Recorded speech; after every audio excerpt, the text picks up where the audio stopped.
Hi everybody, this is Bryant again with standingcitizen2. So this is going to be video number 2. And if you had a chance to see the first video I put out, I kind of told you how initially I wanted to, going back about 14 years ago, wanted to kind of end the campaign fundraising reform and finance reform that we had heard about, and it had been such a hot topics for people on the left, people on the right, even Senator Bernie Sanders. I know I saw an interview with him talking about it, and I understand, people, when we've got heavy influencers with money, especially, or power, let's call it what it is. They have the opportunity to kind of maybe buy certain things, and get in good graces, and essentially our elected officials have the problem of trying to keep that at bay, as opposed to being beholden to those special interests. And the representation that we're granted via our Constitution, we got to guard that. Okay. And so standingcitizen.org, my intention here is to kind of take that initial idea and kind of parlay it and maybe expand upon it a little bit. And it can even be, I'm gonna show a couple different angles that we could take this, and it definitely could be a proven asset to us moving forward. So I'm going to go ahead and get started here on a little presentation that I put just made for us. Okay. So, of the people, by the people, for the people. We get that. That's the way it. That's kind of the way it's supposed to be. The civil contract in our society. It's got to be by us, and our elected officials. They are us at local, state, federal levels. There's those two hashtags: Standing Citizen and capital G, lowercase h, lowercase m, 2ND. And I'll probably just touch on that later on, the second one. So, the correct tool for the job. So we got a hammer, we got a laptop computer. Now, as we move forward, you'll see those of you with laptop computer skills in general, you'll see how you're going to be a high value asset to this project if we decide to do this. I'm going to be looking forward to being in touch with you guys if you also think that this could work. And then we got a guy baking in an oven rolls. So those are the right tools for the jobs that are needed. Can we design a tool to complement the very important democracy component of our republic? Yes we can. I believe so. If we had such a tool, would we implement it? Right there's a picture of a woman, and she's got a $20 bill thrown across her eyes. I kind of just saw that and just thought of, kind of blinded by money, which everybody can kind of relate to. So free-flowing information. There's our smartphones. That's those are quite interesting. Those tools that are right there. The amount of computing that can be done in those is astonishing, and we need to make sure that works for us. Okay, because if it's not working for us, it's possibly going to be working against us. So the original Constitution of the United States of America was so important that parts of it were adopted by many foreign countries. I believe the number of countries was 135 across the planet. So what that tells me is that people in distant lands, they kind of saw what we were given via our founding fathers and our Constitution, and they wanted that. Okay, they demanded it, most likely. They certainly didn't get it all. There are certain rights that they got, but they certainly didn't get our 1 through 10. But they're watching us closely right now. Individual freedoms, rights, and liberties is the it's kind of my definition of how that document, that original Constitution was concentrating on. So society will need to encourage self-responsibility moving forward, and this is if we do make a change. I do believe it would need to be a grassroots effort. I do believe that we're going to have to do this ourselves. Okay. People have more in common than the two-party system leads them to believe. The ties that bind us, freedom and civil liberties. I mean, right there, it's quite simple. And there's a lot of places in the world that don't have nearly what we take for granted every day. And obviously, eventually, there will be funding required. We'll cross that bridge when we ever get to it. And any solution will require sustained implementation. That's just like anything else. We got to stick with it, and we got to, polish that stone and make it shine for all generations moving forward. Okay, so the 4th, 5th, and 6th vote provided for the citizens of the United States of America. I wrote potentially. You'll see what I mean by that in a second. First vote was obviously the election vote. The second vote was the grand jury vote. And the third would have been the trial jury vote. So the election vote was obviously our opportunity to elect, the House of Representatives, that section of the lower house, I believe is what they refer to it as. The grand jury vote would be our power to indict, and the trial jury vote would be to kind of examine maybe statute laws. Is that the right term? And if we felt that violated kind of how our Constitution was framed, okay, and I'm going to expand on that moving forward, then we have the opportunity to pretty much throw out a case via a non-guilty verdict. And you'll see in that first video that I said how I have had people in my past tell me that they didn't vote because they didn't want jury duty. And so if we understand how important those three things are, I think we'll all kind of decide to vote. I mean, I would hope so, at least. Okay, so the great action, I've been telling people that at this point it's going to require the great action. What I've been trying to do is, I guess just pick my brain and see what I can come up with. It would have to be an individual yet collective action, allowing for citizens to stand up and be counted and demand improvement. And, when I say stand up, I simply mean, or standing citizen, I kind of chose that name kind of as, human beings don't sleep standing up. That's really all that meant.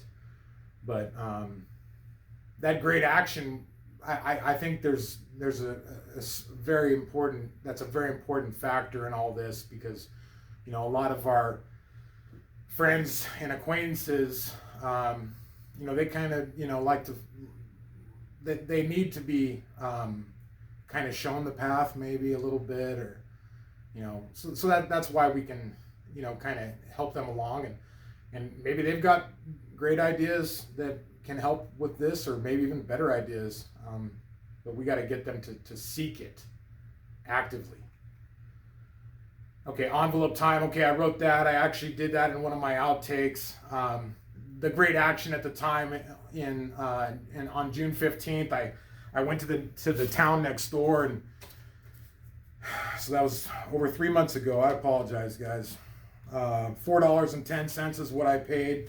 I pretty much just created a little oath that I mailed to myself on the hood of my van, mailed it here to my shop, and that was going to be me saying how I guess the certified mail process worked first and foremost. But with regard to the great action, what I thought is that would be a way to get the message to you guys and have you spend a couple bucks and kind of throw a letter in the mail, and it could be received here. And as we kind of built that excitement for the rest of our country and those people across the world that are watching us closely right now, okay, I'd be able to say, You know, California, you had 550 today. Florida, you came in at 700. You know, California, what happened? Come on, guys, let's get on this. Okay, that type of thing.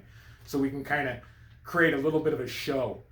But you know, I'm not going to read that. Maybe I'll throw that in like a little outtakes or something. But it's really just about admitting that things need to be improved upon. Okay, in other words, the way that we grew up isn't the only way to make this happen. Okay, sometimes we can't delegate every problem to somebody and expect them to swoop in and fix it. You know, sometimes we do need to fix things ourselves. Okay, and that's the way it was done for a long time. And I think somewhere along the line we kind of lost that a little bit, but we can get it back. This ain't no thing. Okay, so here's that timeline. The campaign finance reform that I initially wanted to solve. So 1883, that was the Pendleton Act, got rid of the spoils system. We lost the president right there. 1907, corporations can no longer donate to campaigns. We had lost the president, you know, before that, slightly. 1947, Taft-Hartley Act, unions were the same as corporations at that point, which gave rise to the Political Action Committee. 1971, we had another huge one that came through. That was the Federal Election Campaign Act. That was amended actually a few times, and that changed quite a few things too. In 1971, that initially came through, I believe. You know, a big part of it was the primary in New Hampshire in 1968, and how the incumbent was financed outside of by, you know, I'm not going to say mysterious donors, but just donors that he had a huge campaign finance, and all these young kids went from different parts of the nation, you know, swarmed in on New Hampshire. And you know, obviously we're running on an anti-war platform, which, you know, obviously the Vietnam War, nobody wants to be in war. I mean, we've been doing that too long. Anyways, you know, those kids actually all cut their beards and they called it getting clean for Gene, and so 1971 came through, and more or less that a big Federal Election Campaign Act was brought through. 2002, the Bipartisan Campaign Reform Act, sometimes referred to as, I believe, McCain-Feingold, and that did some more changes to that, kind of expanded on some things. And what I'm going to talk to you about next is actually what happened in 2010, Citizens United versus the FEC, which was a lawsuit that was actually seen by the Supreme Court. And Citizens United ended up winning in the Supreme Court by a 5-4 decision. And they actually had a movie that apparently violated that 2002 Bipartisan Campaign Reform Act, or was proposed to have violated it. The Supreme Court kind of came in and said, "Hey, this is, you know, we can't inhibit these people's speech." Okay, and you know, the argument against Citizens United was that corporations don't have free speech protection under the First Amendment. I'm just paraphrasing that, but I think that was the gist of it. And the argument for Citizens United to win was kind of my money, therefore my choice how I spend it. You know, for me, you know, being aware of you know, kind of how you know, there's certain people in certain power positions who certainly have preferences one way or the other, especially in a two-party system like we have. And you know, you're going to find that they're going to do everything that they can to kind of skew the reflection of their interests to be beneficial. And you know, you're talking the owners of huge media conglomerates. I mean, I did a house for a guy in 2016, and you know, he was an editor for a newspaper, and you know, they funny conversations with him. Let's put it that way.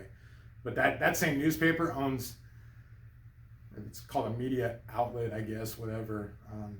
But man, they own tons of even your hometown newspapers, you know, so it's interesting stuff. Okay, moving along. Wow, we have spent a ton of money and time dealing with campaign finance reform. That was just based upon kind of what we had seen over the last, you know, part of the 20th century, and obviously in 2002, and then, you know, even a Supreme Court decision. And ironically, that Citizens United wasn't even a political action committee. It was literally, it had nothing to do with campaign finance, but it had everything to do with prohibiting free speech. Okay, I don't know if I made that clear. So with regarding costing money, we have to realize that government doesn't create wealth, production does. At least that's the way it's supposed to be, okay? A government can only give you what it has first taken from you previously, or future debt that it has approved for you to be on the hook for.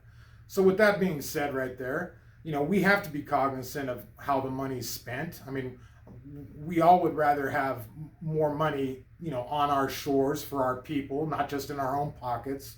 But I mean, you know, nobody likes seeing what we see on a daily basis, and you know, so that's it's going to be like a cultural change a little bit. Okay, I understand everybody's going to want to better themselves, and all that stuff, but you know, the bottom line is money doesn't grow on trees. Okay.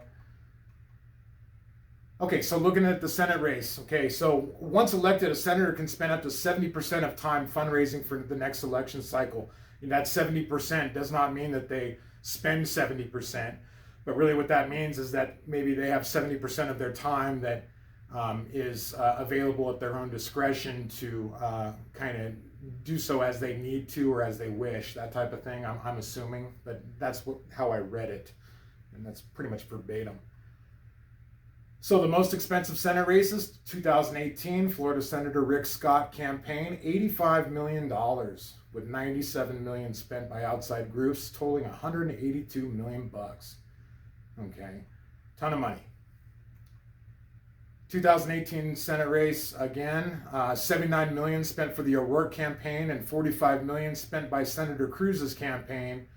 And it did say that $13 million was spent on behalf of Senator Cruz by outside groups, and more of half of that outside group money was spent on attack ads of O'Rourke directly. So, you know, again, going back to that like little timeline 3 or 4 slides ago, you know, it's interesting as you do your research, you might find kind of when, you know, attack ads became prevalent, because I know you guys are probably as sick of hearing them and seeing them as anybody else. But you know, it's all about you. You're the prize. Remember that. Just in that first video, you're the prize. Okay. So either way, a lot of money. So let's break down that 79 million. So 79 million per election cycle. One election cycle every 6 years. 1 year constituting 365 days. If you do the math on that, that's $35,944 per day during a 6-year election cycle. 7 days a week, 365 days a year, 6 years. Okay, so that's a lot of money that these candidates and I guess the parties in general, how they disperse them to candidates. Obviously, they pick and choose what for them is the most important race to win in that given period of time. But either way, no matter how you cut the cake, that's just a ton of money per day that these people have to come up with to achieve that. And you know, I think we can take that pressure off of them completely. I know we can. Another thing is 0.05% of American breadwinners, households, maybe taxpayers, whatever, donate more than $1,000 to any campaign. I mean, so 0.05%, that's a very small number. I mean, it's incredibly small. It reminds me of another number that I've been seeing in the news lately. Okay. So senators originally were appointed by the state's legislature. I guess this is a little history lesson maybe. Then the 17th Amendment then decided how the Union states appointed their representatives in federal government, now chosen by the popular vote democracy. Okay. And there's a lot of people out there that say that that created a heyday for career politicians. Not sure if that's accurate. Certainly didn't help. But they, that heyday was probably coming. Maybe even before that, I'm sure it was, because people weren't standing. Okay. So the services provided by standingcitizen.org to the candidates for the civil servant positions. So this would be simply somebody who's running for office, and I'm going to try to blow through these quickly. And I know I've actually forgotten some of them that you guys might see value in. So, if you do see interest in this as this wraps up, I want you to kind of pick your own brains, because a lot of smart people watching. You guys, I got faith in you. So here we go. Provide for our citizen elected civil servants a standard go-to platform to reach their constituents. Okay, so that's going to be huge, and that's going to be at every level, local, state, federal. Once we get those positions kind of assigned, we're just going to throw them out. And when I say that, simply mean this. There's a finite number of counties in America. There's I know I read 13,000, maybe 600 school districts in the United States. So a lot of those are going to have kind of similar positions that need to be filled, and similar job requirements. Okay. So we're going to be eliminating the need for and traditional campaign fundraising avenues. Special interest money is no longer going to be relevant. Okay, kind of falls on what I've said the last couple. I've seen other people that have tried to get that special interest money relevance down, and one of them said you've got to take the money out of elections, and they wanted to give each and every voting citizen, what did he call it, a voucher for $50, and so you could kind of, throw it at whatever campaign you wanted to, and then that would build their funding. For me, I would like to just see that attacked in a different way.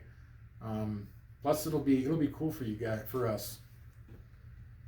Okay, the ability to file grievances if necessary. By that I simply meant if you got to call out somebody and maybe you're an elected official, then there's a way for you to kind of, let it be known. I'm not going to say sick the hawks on them, because we can't have people yelling fire in a crowded movie theater. Okay, but whatever, that might not be the right verbiage, but we'll work through all these little kinks. Okay, creating a level playing field for underfunded citizens wanting to challenge incumbents and become civil servants. Okay, so what you're going to find is that at every level, there's going to be incumbents that are financed, kind of like that 1968 primary. His name was Gene McCarthy. There's going to be somebody throwing money at them to kind of keep them in their position. And I'm not saying that they're all bad or anything like that. Okay, I'm just saying that's the way the world works. Okay, standing citizen also could provide debate relevance. By that I simply mean provide the platform for debate discourse at the federal, state, and local levels. So imagine our presidential debate that's going to be going on tomorrow night. It would actually, or maybe tonight, depending on when I get this out, they would pretty much be on point with standing citizen. In other words, they would know that that's where people are going to kind of tune in. Not to say other media outlets can't cover it by any stretch of the imagination. It's going to allow for non-fraudulent debates and citizens' involvement. Okay, and I wrote citizens upvote, so maybe that would have been number 4 for your potential votes. By the upvote, maybe I simply meant if there's, as you build your profile and as you kind of let your interests be known, you're going to see a lot of information And when you see a potential debate question, maybe you can upvote it or whatnot, throw a like at it, okay, and kind of have it hopefully gain momentum. When it comes down to these debates, people at the the heavy hitters at the federal level, they're going to pretty much know, whatever the top 180, just guessing a number, questions that the American citizen wants to have answered, and that's all they're going to know. They're not going to know that it's going to be this question, because debates are really supposed to be a representation of how that person thinks, in my opinion. Okay, and I've only seen one debate in my life, and it was just nothing more than a debate team.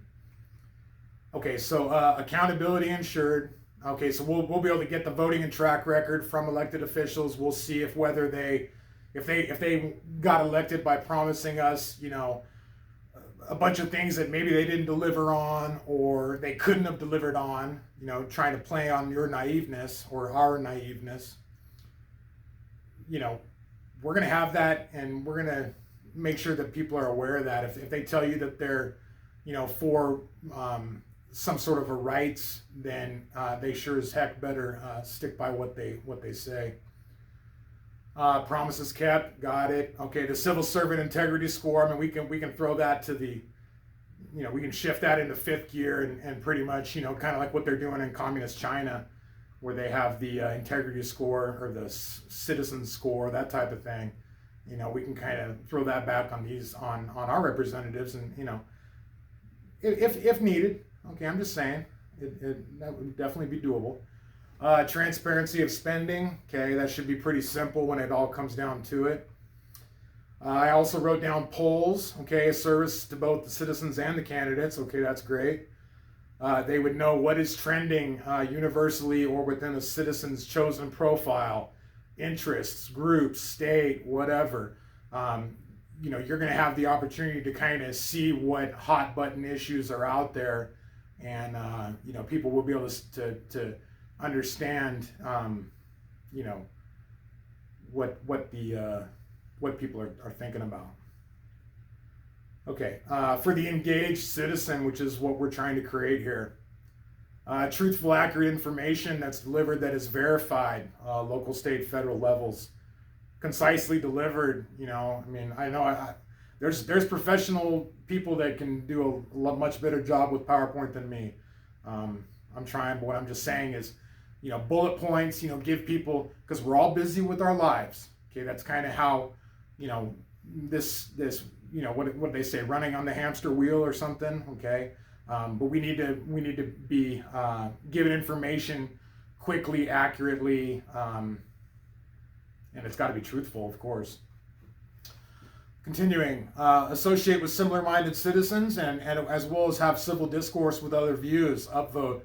Okay, so you'll be able to kind of let people that maybe follow you, or people that are in the same, that have your same viewpoints, you're going to be able to kind of throw something out there maybe that affected you or helped you, or changed your view or expanded your view, or now you see the other side of the story, that type of thing. You'll be able to kind of let the world know that you're that it was important to you, I suppose. Okay. It's going to also foster critical thinking and open-mindedness. Okay, and it's going to up the IQ of our citizens. And I have a little continuing education thing that could possibly be part of this as well, that I'd like to see part of it. But no matter how we cut the cake, our IQ in our country, and they say globally, has been dropping like a brick. And I know for me, I kind of have a problem with that. We shouldn't be regressing. Okay, we're gonna clean up some of these systems, but we definitely need to admit that we have a problem. Okay.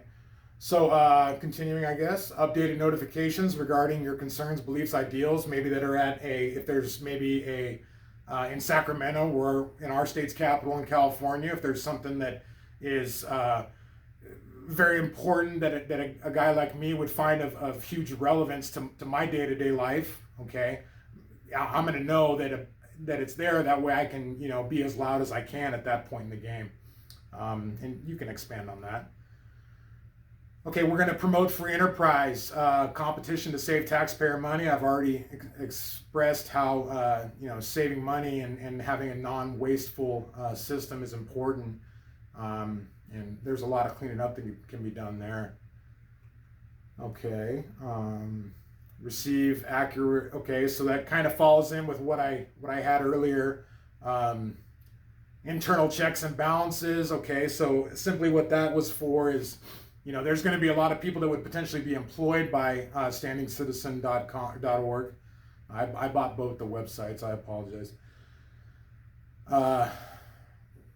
We would have to obviously have some sort of checks and balances within our system. Kind of like, when they count election polls. Maybe in the two-party system, you've got one Republican and one Democrat that are kind of, checking each other, that type of thing. What I'm saying is we're just going to have a system to where maybe multiple people go to report on certain maybe city council events, or if some developer wants to come in and get rid of whatever, destroy your beach access so he can build high-rise condominiums. We got to make sure we get both sides of the story, that type of thing. Okay, whatever. What I'm saying is checks and balances. As you'll see further, that was extremely important in our original Constitution. Okay, and I'll kind of go through those to you. I mean, hopefully it's accurate. I think it's accurate. I'm trying to be as accurate as I can. I'm just an electrician, remember, so. Okay, it's also going to provide an opportunity to tell your story. The time is now. If you need to get something out there, if you need to let your story be told, if you're willing to put your name on it, boom, get it out there. People will have the opportunity to see it. If they deem it to be important, then they'd be able to kind of make sure that others see it as well. Maybe have contractors, I'm just speaking because I happen to be a contractor, maybe be more involved with taking a look at contracts, projects. Competition is good. Free enterprise is beautiful. Okay, straight up. Vote with your dollars. Avoid companies as you seem fit based on your ideals, beliefs. Okay, so there's another one. If a company that you do business with perhaps does things that don't align with your ideals and beliefs, then you're going to know that, and you're going to be able to avoid them, and they will get the message. Okay, they certainly will. You've got companies that have changed their names numerous times over the years, involved in disgusting experiments. It's the times we're in. Okay, actions conveyed. Okay, effects for free enterprise, private sector. Okay, your actions are conveyed. Do you promote, deter the unalienable rights of humans across the world? Do you promote freedom? Okay, I really just talked about that. It's pretty simple. Understand the risks. They're going to understand it. Okay. The people. Okay, loophole pass they take. Okay, I get it. Cayman Islands, start my corporation there or whatnot. Continuing education, let me just talk about that for a minute. History, our nation's roots, kind of important. How did our history change? Why? How? Who benefited? Follow the money. A lot of times they say, you follow the money, you kind of figure out why things happened. And that's probably very, very close to being a universal truth. Okay, debate breakdown by multiple pros, identifying logical fallacies, straight answers or not so much. People have a tendency to kind of, when they're posed a question, maybe they, kind of dance around something and don't essentially attack the issue that was presented to them, the argument, and they dance around it, and they act like they just body slammed their their opponent on the debate stage, when in reality they simply didn't even answer the question. They were literally just, throwing out a commercial. And a lot of people think, so, oh, he just body slammed or she just body slammed. They think that somehow they won the argument.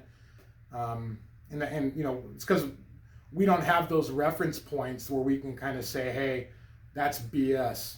Okay, so we gotta sharpen our sword on that a little bit. Okay, continuing education. Maybe you'll be exposed to certain people that maybe people in your group or people even outside of your group or your profile interests maybe want you to talk about. Maybe they learned about what Yuri Bezmenov has said. Maybe they learned about Thomas Sowell. Maybe they learned about Ayn Rand. Maybe they learned about Frederick Douglass. What Frederick Douglass talk about power. Okay, look it up. It's relevant. Okay, employment opportunities, sure. Journalism reborn, respected again. Those digital researchers, those people that kind of have that in their ability to, whether it is go to city council meetings and maybe their area of coverage might be 5 or 6 city council meetings, but they're going to be on point. Their job is going to be know everything that's going on in those things, every project that's about to be approved, all that type stuff. Because as I talked earlier, we gotta the original Constitution, it was built in it to hold people's feet against the fire, okay, to make sure that we didn't lose this thing. Okay, so we gotta transfer that same mentality and shift it even at every level, okay, because change is going to start at the bottom and work its way up, okay. People call them digital soldiers, fact checkers. There's some fact checking websites out there, and if you do history on, if you do company history on those people and the people who started them, it's just a joke. Okay, I wrote down senior overseers to relay and convey outstanding issues, consequences, editorials. Who knows? Maybe those are the people that go to some of these meetings or stay up in tune with goings on in certain school districts or city councils or county meetings. But they're going to have people below them. What did I call them? Junior overseers, to ensure that those senior people maybe don't fall out of line and kind of start skewing the truth a little bit, because we're going to train our brains here to be open-minded and be free thinkers again. So technical expertise, programmers, developers working toward a common goal. I don't have all these goals, or pardon me, skills, that are needed. I'm honestly not very good on a computer, okay? Didn't even had the opportunity to, use the computer lab. They were building it and they told us that it was going to be for the people below us, the grade below us. I'm sure Lori Dixon would be happy with that was a professor of mine in college. that was the last PowerPoint I've done. So anyways, whatever. And people with those programmers, developers, those people are going to be very important for this. Okay. Because, network security people. Okay. What else did I write? We're going to learn from the knowledge and wisdom of our elders, okay? Current and former professionals that want democracy and freedom to survive, school district heads, etc. Boilerplate startup, okay? Boilerplate is how maybe those municipalities all kind of deal with, maintenance issues. Maybe one of them has huge cottonwood trees that they got to spend, $80,000 a quarter to remove the debris on the ground, whereas, whatever. They're all dealing with their own thing, but at the same time, it's all kind of the same issues, okay? Like an accountant kind of putting those numbers in the correct column, okay? School district heads, that type of thing. I was actually at the hardware store, and I went in there, was talking to the guy stocking the shelves, and me and him were just jabbing for a minute. He just told me how, he knew people from the school district. I'm not talking, bad on anybody here, but, he just literally said that his friends that worked in the school district said everybody in the school district was, their primary objective was to, to make sure that their pensions survived or remained in check. Okay, so at some point in the game, we got to bring, strength back into style. Okay, I don't know how else to put it without hurting people's feelings. Okay, so short-term obstacle. Okay, what I did was, stupid. I figured everybody has a state-issued driver's license, perhaps, or state-issued ID card. I know actually a lot of you guys, I think, maybe getting the federal ID or something. I'm not sure, that's not the way it was supposed to be. But anyways, my old California driver's license, you probably can't even see it based on the light. But what I did is I kind of ixnayed out the license number, my address, the date of birth, kind of any prevalent information that people would be, quote unquote, worried about, sending out there. I figured maybe somebody with good computer skills would be able to, kind of write a program and blur out certain things based on if you're from Missouri, it's gonna, that number column is over here, and whatever it is, but a way to kind of let the people that are going to kind of try to get this going, that you're real. Okay, and hopefully if there's somebody that has better ideas than this, I'm sure that there's better ideas that are out there. I'm just looking for, I guess, a quick fix maybe. So how do we get people to enroll, profile development, login information, all that type stuff? Right there is just a digital barcode, okay, like what we have on pretty much everything nowadays. When I was doing research, I think that's actually the next. Yeah, okay. So those gift cards cost approximately 12 cents. Okay, like that you would get as like a merchandise return card, store credit card, or even the ones that they sell at the post office where you can, go to your favorite restaurant and kind of, do that. We can get those for as inexpensive as 12 cents. Okay, so if there was some sort of a financing company that, not a financing company, wrong verbiage, a way for us to kind of, let me just see what I wrote. Okay, so perhaps retailers would want to offer fundraising or eventually identifier cards as a way to let their customers know they support the engaged citizen. Hey, perfect.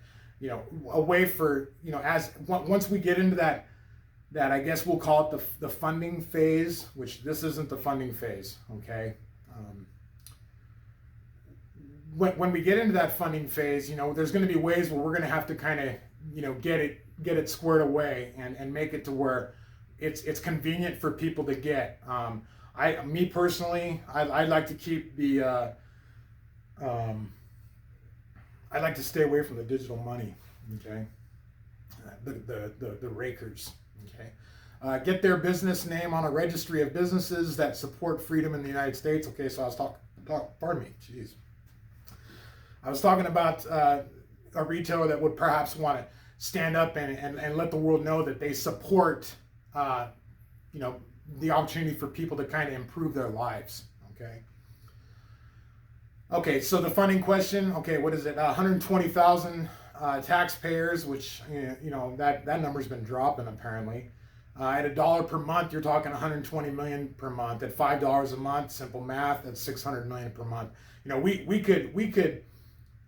We could do a lot of benefit for ourselves if we were able to correctly spend that and build us a machine. I mean, I know we've had website machines or whatnot that. I mean, we had one about eight years ago now, maybe, that, I don't even know what it cost, 15 million, or it might have cost like 15 billion. I know it was a big topic.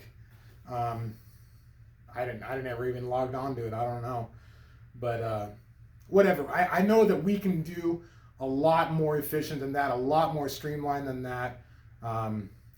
I don't have those skills. If you love freedom and want to see this thing, move forward, I'm sure we'll be meeting each other. But I know we can do better than that. I mean, that's kind of ridiculous. Okay, so what are we in 2020? What were we? Were we properly informed? Were we complacent? Did we just acquiesce? Okay, so this isn't my work. This is actually from a lecture that I saw about it. Geez, I want to say I initially saw it about 5 months ago. but I had kind of already known this. But this gentleman did this in probably, I'm guessing, 1995 maybe. But what he talked about was the how our government was originally created. Okay, God's laws and God's truths. Okay, so for instance, in the Declaration of Independence, how they talked about unalienable rights of a free human. Okay, even though I understand that there was that issue in the South, and I get it. Okay, we have to just put that aside for a second, and I know that's not an excuse. Okay, nowadays nobody wants to see that. Nobody. Okay. God's laws gave us those unalienable rights. Okay. The way that our country was founded. After that, this is this man's argument, but I found it quite accurate and quite compelling. After that, it was the individual. The individuals were the framers, perhaps, or the citizenry. Okay, who created that Constitution and lived by it and amended it. Remember, that Constitution was nothing more than framework guidelines. It was nothing more than, hey, it was choosing a direction, kind of like the direction that we need to choose right now. The Constitution created the government. Government obviously had public servants that were created. Those public servants, maybe the legislative branch, Congress, whatnot, statute laws, which then governed the corporations. Okay. Democracy, he talked about Group X. Then obviously the majority. Okay. Then the government, or I wish that it was written the Constitution instead of the government. I don't know where that exactly fits in. Whatever. Okay, I know democracy is a word it's not necessarily ambiguous, but at the same time, it can be ambiguous if used as a noun or a verb. Case and statute law, corporations, the individuals at the bottom. Okay, and I'm actually going to leave a little link in the bottom of this so that maybe you guys, if you want to spend I think it might take about an hour to kind of thumb through it. But yeah, pretty good, and pretty worth seeing. Okay, so originally the Senate approves after the president nominates a Supreme Court justice, then approves and votes for that justice, pretty much approves, I guess is the right word.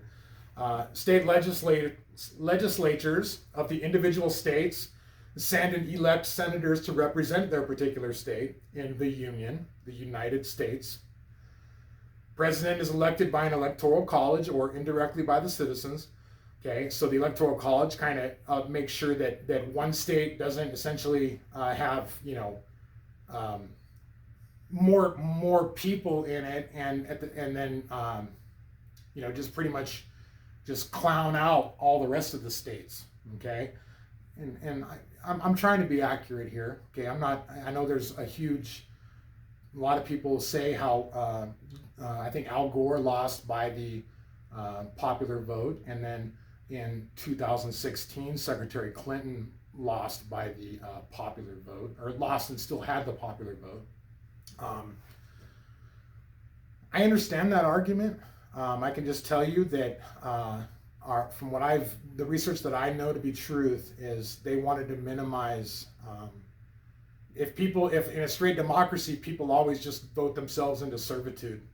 I mean, because they the government just will kind of promise everything for free, and then they just kind of vote that way, and that might be human nature. I don't know, but that's kind of, I think, what the arguments were. Okay, so citizens, where was I? Citizens directly elect the federal representatives. Okay, that would have been your Congress, the lower house, House of Representatives from your state that you send to Washington, to the federal government to represent you. Okay. And then at that point, the state legislatures, the people that are making the laws in your state, would send the Senate to represent your state in the upper house. Okay, and so that's kind of the way it was set up. I know there was I know it's changed. That 17th Amendment changed it, and I don't know if it did a good job. Okay, grand jury vote and trial jury vote for the legislative statutes. Okay, that's another opportunity for that citizen to kind of stand up and say, hey, this right here violates God's laws. My ability to pursue life, liberty, and pursuit of happiness. Okay, my freedoms. That's your opportunity to say, ain't happening. Okay. And then notice the disbursement of power. Okay, I tried to be as accurate as I could. Hopefully, I did an okay job. Okay, so standingcitizen.org, of the people, by the people, for the people. Standing Citizen, the hashtag simple, okay, the capital G, lowercase h, lowercase m, second. For me, okay, independent of what altar anybody else chooses at, I have an altar that I worship at, okay? And for me, God, my creator, when I refer to him, it is a capital G, okay? You'll notice, and I'm not selling anything because there's a separation of church and state in this country. Anyways, God help me to nurture discernment. Okay, I know there's a lot of people that are, waiting for something to happen when they can be fixing this themselves. Okay, God help me to not deceive. Okay, which I'm trying to be as accurate as I can here, and I'm sure I misspoke or something. Not my intentions. My intentions are to make a stand against this. Just choose a direction, okay? Because if we as a country choose the direction, then it doesn't matter what gets thrown at us, okay? We're gonna know where we're gonna end up, okay? Earlier in that continuing education, I spoke of that novelist Ayn Rand, okay? For that woman, I mean, she was actually an atheist. So she didn't believe in any sort of creator. She just wasn't buying it. So that's her right to not do that, or to not believe in any, to believe that this is all just by chance. But my rights are still to know who my creator is. Okay, and there is a third meeting, and I'll just say that it's got second at the end of it. Okay, whatever. But my hopes are this, and that's honestly, that's it, guys. Thank you for being it, or for going through with it. I have an opportunity to kind of make this happen for us. I'm not going to say quickly, to create a little bit of a spectacle. Okay, for right now, if you like this as potentially kind of being worth sharing or upvoting or likes, okay, in the comment section. That's all I'm asking for. Okay, that letter that I wrote myself, that was a way for me to try to create that great action. Okay, because you don't have a lot of people nowadays that are kind of whatever. They're gonna stand back and wait, and they just need guidance. Okay, so I'm gonna go ahead and shut it down. God bless you. Okay, and we're gonna be fine. Okay, we're gonna create something that's gonna prevent some of this heartache. We're gonna take some pressure off of our elected officials. Okay, I'm not saying that all elected officials are bad. I mean, you've got some fabulous people that do their best every day to try to represent us. And then, I unfortunately read of other people that, what is it, Operation Casino Royale, read about that. That's one thing. But this is going to take a cultural change to prevent this from happening, to make these improvements long lasting. Okay, even if you're the local building official that tells some business owner, I'll get you the occupancy permit in 4 weeks, or you can meet me down at the coffee shop with $3,500 and I'll get it to you tomorrow. I mean, that type of stuff's got to stop. Okay, that doesn't do justice for anybody. Okay, I mean, we've got a huge percentage of our population that just want to live life, be happy, enjoy their families. Okay, you unfortunately have another 20% that are hunters. Okay, and when I say hunter, I'm not talking about the guy that brings home the bacon. I'm talking about, or woman. Not trying to get, I'm just talking about people that are just looking for the easy way, the come up. Okay, we're not going to be able to ever elect anybody to solve this for us, or to give us freedom. We have to demand it. We got to take it. Okay, so I'm going to let it go. Thank you for watching. Hopefully this wasn't too long, and I'll see you next time.